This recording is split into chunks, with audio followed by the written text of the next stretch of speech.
Hello everyone, welcome to Total English. Dear students, in this video we are going to read a chapter of class 9, that is The Adventures of Toto, which is written by Ruskin Bond.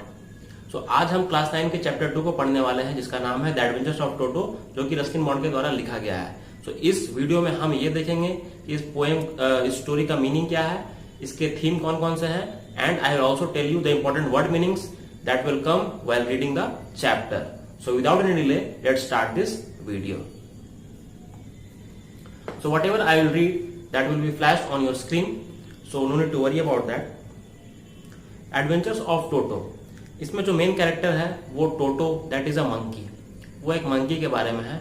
उसे जो narrator है उसके grandfather लेकर आते हैं. यहाँ पर जानने की बात यह है कि नैरेटर कौन है. तो नैरेटर कोई और नहीं, जो कहानी को बताता है वो नैरेटर होता है. जैसे कि ये स्टोरी को लिखा है रस्किन बॉन्ड ने, तो उन्होंने अपने पॉइंट ऑफ व्यू से स्टोरी को बताया है. सो ही इज द नैरेटर. तो उसके जो ग्रैंडफादर है, मतलब नैरेटर के ग्रैंडफादर है, वो टोंगा ड्राइवर, जो टोंगा चलाते हैं, रिक्शा जैसा होता है, उसे चलाते हैं. उससे ग्रैंडफादर ने 5 रुपीज में उसे खरीदा. और Toto was a very pretty monkey. और टोटो का डिस्क्रिप्शन शुरुआत में दिया गया है. ब्राइट आईज है, ठीक है, आईब्रोज कैसे है, टीथ है बिल्कुल व्हाइट है, पर्ली व्हाइट दांत है उसके, और जो उसकी ये टेल है वो बहुत ही खूबसूरत है. ठीक है, इस प्रकार उसका डिस्क्रिप्शन बहुत ही अच्छे ढंग से किया गया है. और dried up as they had, और हैंड जो है उसके ऐसे है जैसे कि मानो कि वो धूप में सूख गए हों. ओके, पिकल्ड एक वर्ड यूज किया गया है. So here the meaning of the word pickled is fried. और जो पहले पेज में जो फर्स्ट पैराग्राफ है, थर्ड लाइन, उसमें फीडिंग ट्रफ एक वर्ड यूज किया गया. Trough, what is trough? That is जो खाने का बर्तन होता है जिसमें जानवर को खाना दिया जाता है, उसे ट्रफ कहते हैं. मतलब जब वो टोंगा ड्राइवर के पास था तो वो उसी से बंधा हुआ था और वहां पे वो खाता था. तो वहां पर ग्रैंडफादर ने उसे देखा, इसके दादाजी ने देखा और उसे 5 रुपीज में खरीद के ले आए. तो अब यहाँ पर आगे क्या होता है.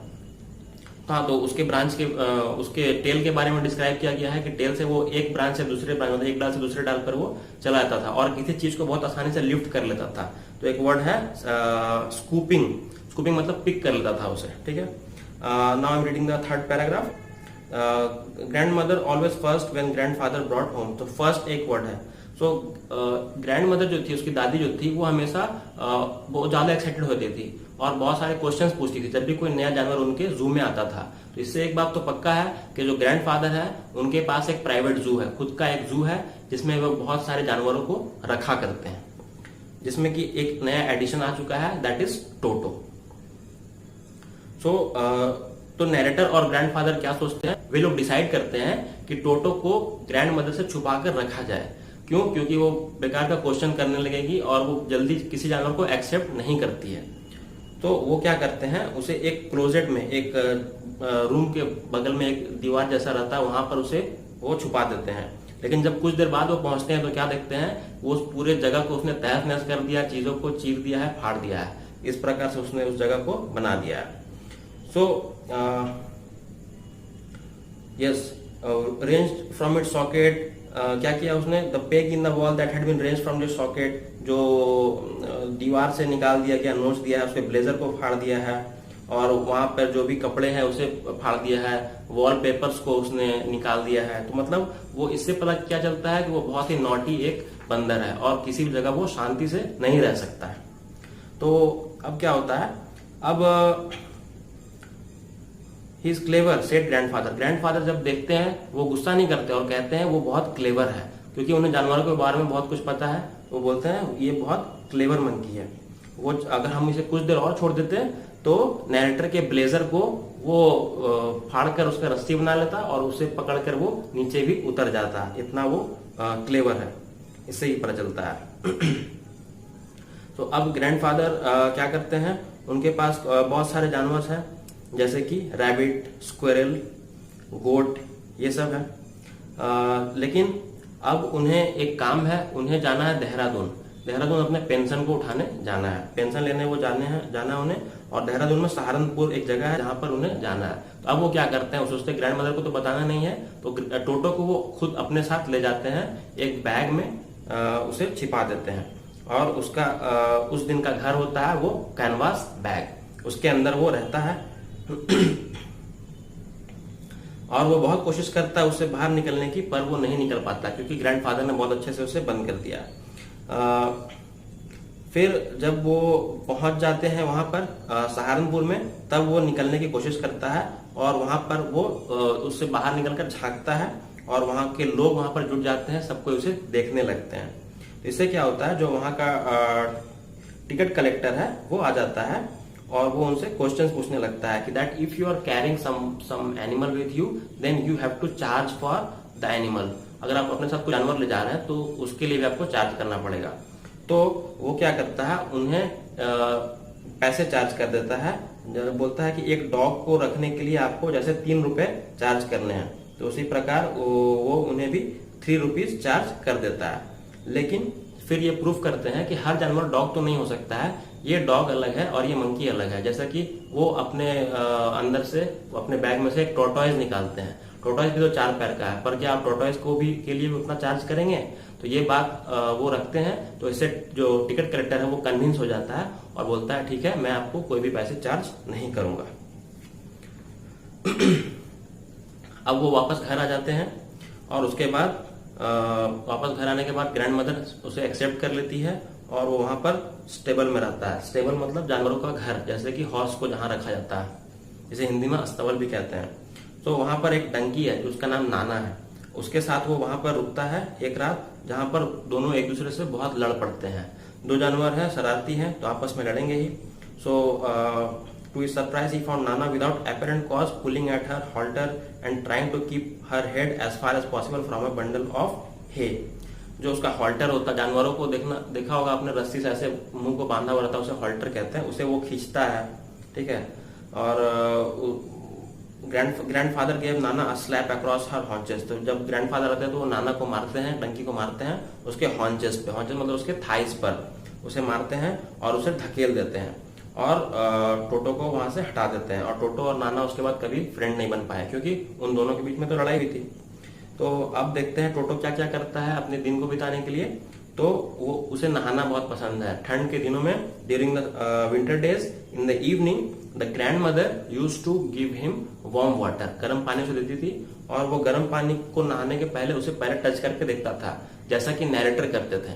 तो नैरेटर जैसा करता था, तो नैरेटर को उसने नहाते हुए एक दिन देख लिया, तो वो भी उसका कॉपी करने लगा। तो वो भी नहाने के पहले हाथ को जैसे इंसान छू छू के देखते हैं कि गर्म कहीं ज्यादा नहीं है, कहीं ठंडा ज्यादा नहीं है, तब वो उसमें नहाने घुसता था। तो और नहाने के बाद वो खुद को सुखाने के लिए गर्म जगह पर चला जाता था, किचन फायर में। किचन फायर बहुत के घर में होता है, जहां पर ठंडे जगहों पर अक्सर लोगों के घर में होता है, जहां पर आग सेकते हैं लोग ठंड के दिनों में। वहां पर जाके खुद को वो सुखाता था।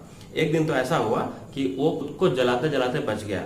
एक्चुअली एक केटली में जिसमें चाय रखा जाता उसमें गर्म पानी खौल रहा था और वो चूल्हे पे चढ़ा था। तो Toto saw that kettle was there, so what he did, he remove the lid मतलब उसका ढक्कन को उसने निकाला और वो देखा कि गर्म पानी नहाने के लायक, तो उसमें घुस गया।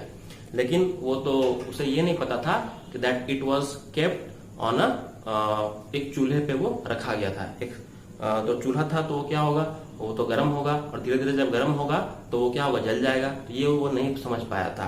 तो जब तक कि ग्रैंड मदर वहां पे आई और वो उसे उठाकर ले गई, वो हाफ बॉइल्ड हो गया था, आधा वो जल चुका था। मतलब इतना शरारती था वो खुद को ही मार लेता अपनी बदमाशी के चक्कर में। फिर क्या होता है, if there is a part of brain specially devoted to mischief that part was largely developed in Toto. Grandfather बोलते हैं कि अगर बदमाशी करने के लिए दिमाग का कोई हिस्सा अगर पर्टिकुलर होता तो टोटो का वो हिस्सा सबसे ज्यादा डेवलप है, क्योंकि उसके माइंड में हमेशा शरारत ही भरी रहती है। एक दिन की बात है, वो क्या करता है, लंच का टाइम रहता है। So large dish of pulao stood in centre of the dining table. Dining table के बीचों बीच पुलाव रखा रहता है। वो उसे देख लेता है और वहां पर क्या करता है, जब लोग वहां पर घुसते हैं घर के फैमिली मेंबर, तो देखते हैं टोटो वहां से उसमें से पुलाव उठाकर खाया जा रहा है। तो जब ग्रैंड मदर उस पर स्क्रीम करती है, स्क्रीम मीन्स चिल्लाना, चिल्लाती है, तब टोटो क्या करता है, through a plate at her, एक प्लेट फेंक कर उसे मारता है। सोचो कि कितना बदमाश है। One of my aunts rushed forward and received a glass of water in face. और उसकी एक आंट दौड़ कर जाती है तो उनके फेस पर भी वो एक ग्लास पानी फेंक कर मारता है। When grandfather arrived, Toto picked up the dish of pulao and made his exit through a window. और जब ग्रैंडफादर आते हैं तब वो पुलाव का डब्बा उठाकर वहां से खिड़की से बाहर भाग जाता है। Then we found him in the branches of jackfruit, और जैक फ्रूट के ट्री पे जिसे कटहल कहते हैं उसके पेड़ पे के डाली पे जाके वो बैठ जाता है और वहां पर बैठ के खाते रहता है बिल्कुल आराम से धीरे धीरे। और जब वो एक एक ग्रेन एक वर्ड लिखा गया, ग्रेन मतलब एक एक खाने का दाना, जब वो फिनिश कर देता है तब वो क्या करता है, ग्रैंड मदर को चिढ़ाते हुए, क्योंकि ग्रैंड मदर उस पर चिल्लाई थी, उसे चिढ़ाते हुए जैसे कि कोई बदला ले रहा है, उनकी डिश को, उस बर्तन को ऊपर से फेंक देता है और वो 100 टुकड़ों में बट जाता है। इस प्रकार की बदमाशी वो करता था। तो अब उन्हें ऐसा फील होता है कि इतनी सारे अगर नुकसान को ये करेगा तब तो ये बहुत मुश्किल है कि इसे हम अपने घर पे अफोर्ड कर पाए। So obviously Toto was not sort of pet we could keep for long, वो ऐसा जानवर नहीं था जिसे हम बहुत लंबे समय तक अपने घर में रखें। ग्रैंडफादर को भी ये बात रियलाइज हो गई और उन्होंने कहा we were not well to do. Well to do एक फ्रेज है, वेल टू डू का मतलब होता है हम लोग बहुत ज्यादा अमीर नहीं है, इतने पैसे वाले नहीं है कि हर रोज इतना नुकसान हम लोग सह पाए। कभी बर्तन टूट जाता है, कभी कपड़े फाड़ देता है, कभी घर गंदा कर देता है। सो इससे बेहतर तो यही होगा कि मैं इसे वापस उसी टोंगा ड्राइवर को दे आऊं जिससे मैंने इसे खरीदा था। तो टोंगा ड्राइवर को उन्होंने फिर वापस 3 रुपीज में ही बेच दिया। So this was the story. Now there are 5 questions. I hope you have understood the story, and if you have understood it properly, you can write the answers very easily. So if you have understood the video properly, then do like the video, share with your friends, and don't forget to subscribe the channel and press the bell icon for more updates. Thank you so much. That's all for today.